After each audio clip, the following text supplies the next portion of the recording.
Bom, eu queria falar hoje da tradução da cena que a gente viu ontem. Ontem a gente viu a cena do Congresso Nacional votando uma medida. A gente pode dizer que votou duas, né? Uma medida absolutamente, completamente absurda, que foi aumentar a bancada do Congresso. Vamos falar sobre isso. Mas a outra medida foi dizer não para uma proposta do governo de aumento do IOF.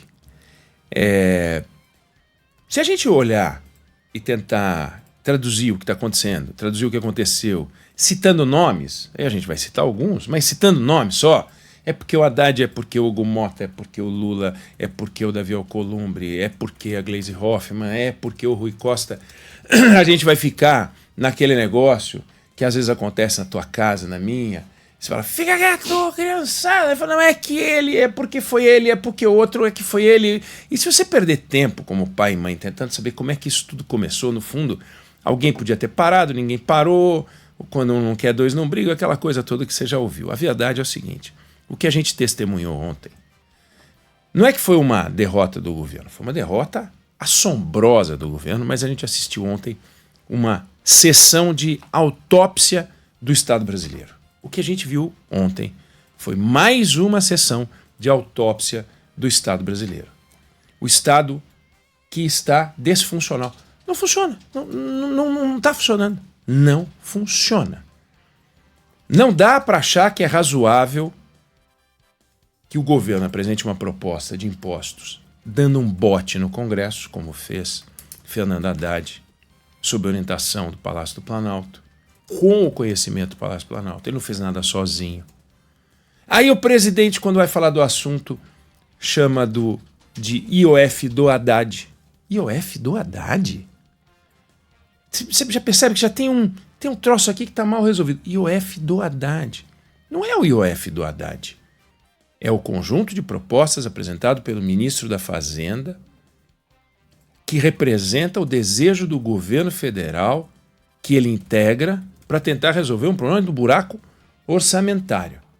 Aí eles travestem essa necessidade com um discurso social, vamos colocar o rico no orçamento, aliás, vamos colocar o rico no imposto de renda, vamos cobrar dos ricos, proteger os pobres e tal, aquela enganação toda clássica de político, mas no fundo está precisando de uma grana. Não conseguiu cortar, porque não dá para cortar aqui, não dá para cortar ali, porque o governo não consegue fazer isso. Vai lá, aumenta os impostos. O presidente da República tenta ficar longe desse aumento de impostos. Aí ele defende o Haddad, como se o Haddad fosse alguém que precisasse de defesa, quando é o governo dele. Mas ele trata como se fosse uma proposta do Haddad. Aí o Haddad vai e apresenta uma proposta que é um bote no Congresso Nacional. O Congresso Nacional devolve um bote no Poder Executivo, marcando uma reunião, sei lá, a que horas, a votação, não sei o quê, aí o governo não sabe, eu não sabia. E aí o governo toma um toco e quando você vai ver o placar, 383-98, uma surra. Olha, por menos do que isso, alguns ministros da Fazenda já foram embora. Não dá para ter ministro da Fazenda fraco, não dá para ter ministro da Fazenda perdendo como o Haddad perdeu. Mas isso é uma discussão que a gente pode vir a ter. A gente pode discutir isso ou não. A questão é autópsia do Estado brasileiro. Fica parecendo, quando a gente olha isso, que tem um probleminha de ajuste, uma coisa que uma conversinha, como disse o Lula sobre a guerra Ucrânia, depois da invasão pela Rússia, né, território ucraniano, que ele falava, não, uma cerveja e a gente resolve isso. Talvez aqui não seja mais uma cerveja que resolve, mas ele tem uma lista de problemas que começa no momento em que o governo perdeu o comando. O governo não tem mais o comando, não tem. O governo vem perdendo o comando ao longo dos anos, dos governos. Dilma perdeu o comando completamente. O governo Bolsonaro perdeu o comando. E o governo Lula não tem comando. Não tem comando sobre o processo, sobre a agenda. Não é que não tem um comando no governo. Todo mundo sabe que o Lula é o presidente. Ninguém discute que o Bolsonaro era o presidente, que a Dilma era a presidente. Não é disso. Mas não tem o comando do processo. Sabe? Tem o cavalo, o cavaleiro manda no cavalo. Não é assim que funciona. Os poderes são independentes. Só que não está assim. Porque não há nenhuma harmonia. Então, o Congresso Nacional, ele dá as cartas e ele, portanto, nós não temos mais um presidencialismo como a gente conhecia. Também não é um parlamentarismo, porque o Congresso dá as cartas, mas não tem nenhuma responsabilidade. Logo, a gente está diante do Estado brasileiro sendo aberto nas suas entranhas e a gente olha ali e vê que não tem um problema muito complexo para resolver. Não é uma coisa nova neste mesmo governo. Vamos lembrar, final de 2023, dezembro de 2023, o governo apresenta uma proposta para um projeto que interrompia a prorrogação da desoneração. O Congresso Nacional derrubou o veto sobre a desoneração. Aí, o que fez o governo? O governo anunciou que ia entrar na justiça e apresentou, olha aqui, é a mesma coisa que ele falou que ia fazer agora, e apresentou uma medida provisória derrubando a desoneração. O que fez o Congresso? O Congresso mandou devolver a medida provisória. Olha isso, gente. O Congresso mandou devolver a medida provisória. Rodrigo Pacheco falou assim, não dá, devolve. Não foi o que a gente derrubou o veto. Vocês apresentam uma medida provisória fazendo a mesma coisa depois da gente ter derrubado o veto? Aí o governo vai lá e retira aquela medida provisória. Retira a medida provisória. E apresenta uma outra medida provisória. Ali, fissura. Não dá para confiar. O governo faz uma coisa, a gente dá uma resposta, o governo faz uma medida provisória, ignorando o nosso veto. E ali já começa um negócio de falta de confiança. Mudou o cenário naquele momento. Foi interessante porque em 2024 o Rodrigo Pacheco, que era o presidente do Senado, chegou a ter uma conversa com o Lula e lá pelas tantas brincou com o presidente depois até comentou isso com alguns amigos, interlocutores dele.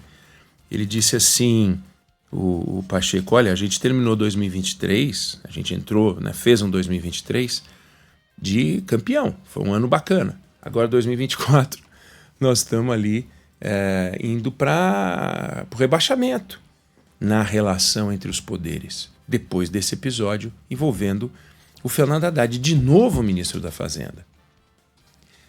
Hoje o Congresso olha para o governo e vê uma Casa Civil que é um problema.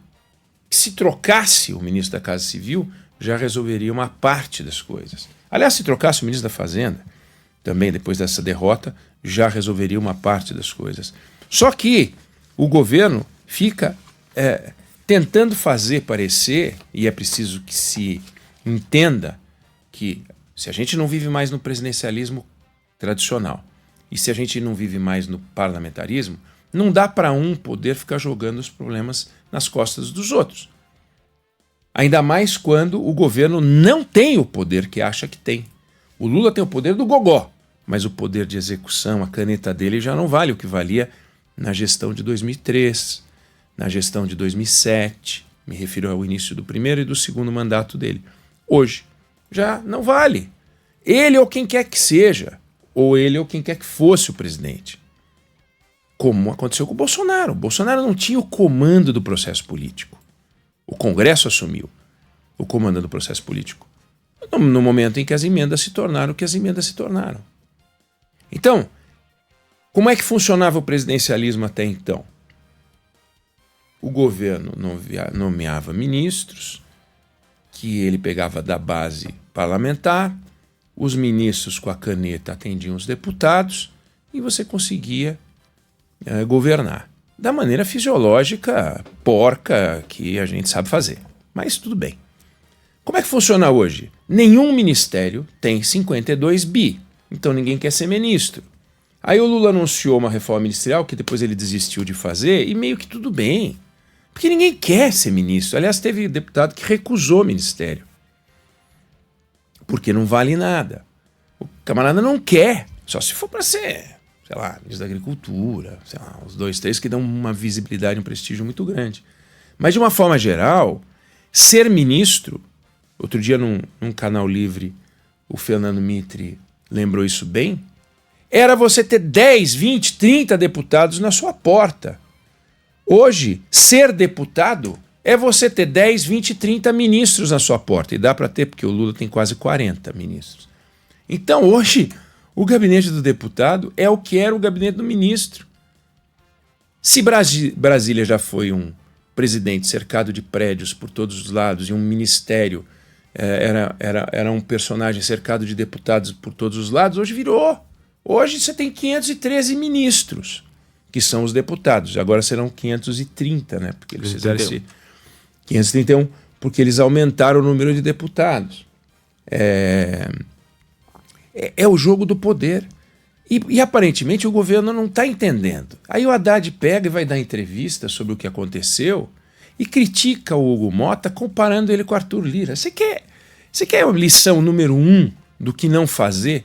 Comparar o presidente da Câmara atual com o ex. Vê se tem cabimento um troço desse. Então é inabilidade, falta de entrosamento, falta de uma agenda comum, ninguém tem uma agenda. O governo não sabe o que quer, o governo quer sobreviver, o governo quer cobrir o buraco que ele mesmo criou. E não dá para botar a culpa no Congresso Nacional porque derrotou o governo nessa história do IOF, porque o Congresso Nacional, em 2022, depois que o Lula ganhou a eleição, deu um cheque em branco para o Lula, que foi a PEC da transição, de uma centena e meia de bilhões de reais, para ele fazer o que quisesse, para estourar o teto, tirou coisa do teto, tirou 23 bi do teto, depois deu a PEC da transição com mais 145 bi. Quer dizer, se fizer as contas, tinha um espaço fiscal de quase 200 bi para brincar. Então 2023 foi um ano inflado que ele ganhou de presente do Congresso Nacional. E se você pegar a votação daquela PEC,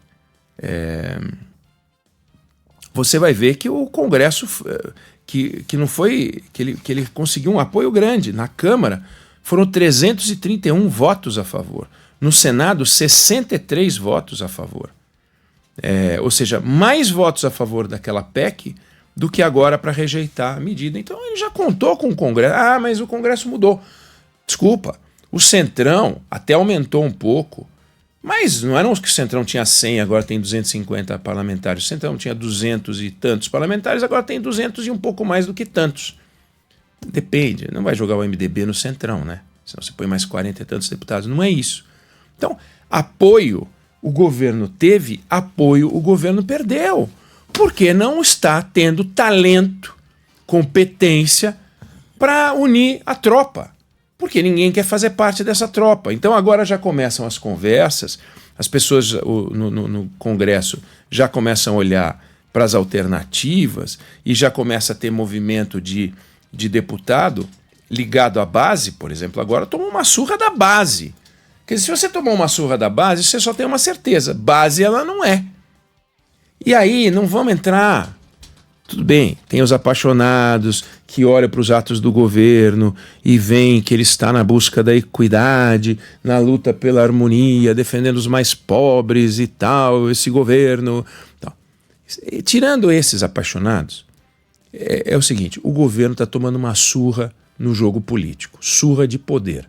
Está tomando uma surra. Quem está tomando uma surra é o governo Lula, que sempre foi mestre em poder. E está tomando uma surra de poder. Não dá para agora botar a culpa nos deputados e senadores porque estão dando uma surra de poder no governo.